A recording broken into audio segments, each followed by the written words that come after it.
May alam siya tungkol dun? Ano naman to? Hindi ko alam pero parang na-scam yata ang first daughter-in-law. Bakit kaya dito to sinulat ni Kang Mina? Ewan ko. May iba-blackmail kaya siya o kung ano man?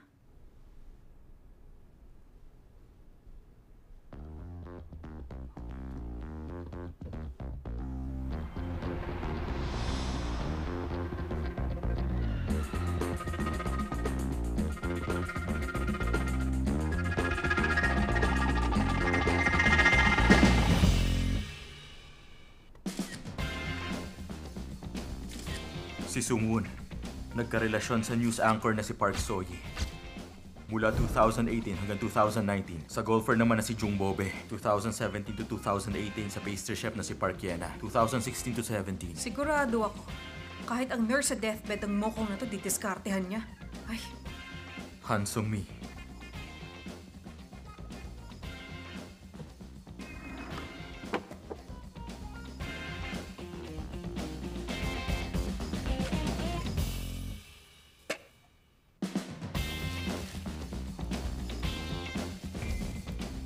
Hanggang nito lang, ilang beses sa isang buwan siya kung pumunta sa mga drug party. siya dapat yung kinuha ng prosecution eh. Bakit ako kinuha nila?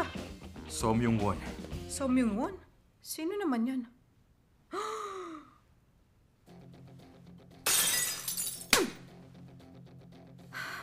Sabihin mo ulit, ano yung sinabi mo?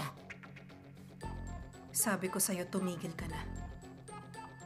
Hindi naman natin parehong ginusto na mabuhay ng ganito, Mama. Ibang klase ka talaga. Hayop!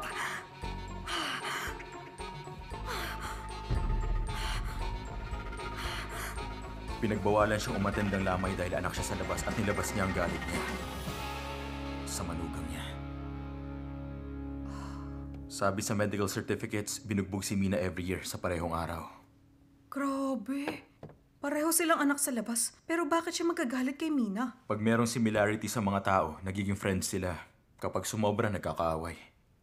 Siguro may napaalala si Mina na matagal niya nang tinatago. Pero teka lang. Yung tungkol kay Hang Sung-yi at Hang Yong-shik, ang sinulat niya lang 2007 accounting fraud. Wala na siyang ibang sinulat. Baka may kinalaman yun sa papa ko.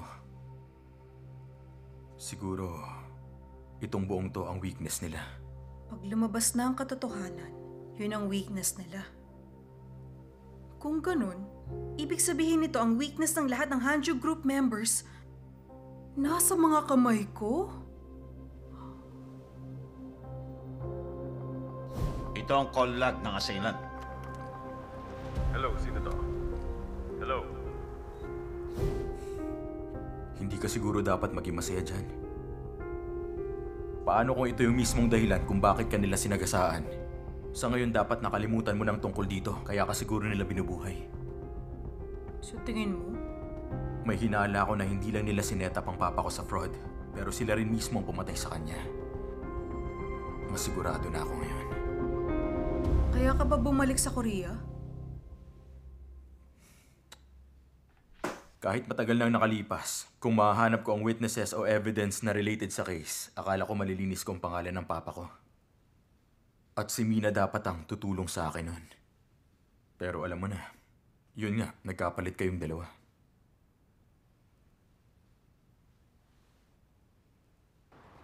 Pagkatapos kong makita kung ano ang nasa tablet, biglang pumasok sa isip ko na baka sinadya nga talagang magtago ni Mina. So, anong gagawin mo ngayon? Since siya mismong nagtago, hindi mo siya hahanapin? Maiba tayo. Bakit yung long cut yung dinadaanan natin? Ano bang magagawa ko? Maghapon akong dapat nagugutom, pero nauwi sa paglamon ng karne at alak. Ay, hindi ako makakauwi ng ganitong amoy ko. Kaya na sigurong makuha to ng hangin lang. Ay! Ay, huwag ka nga OA.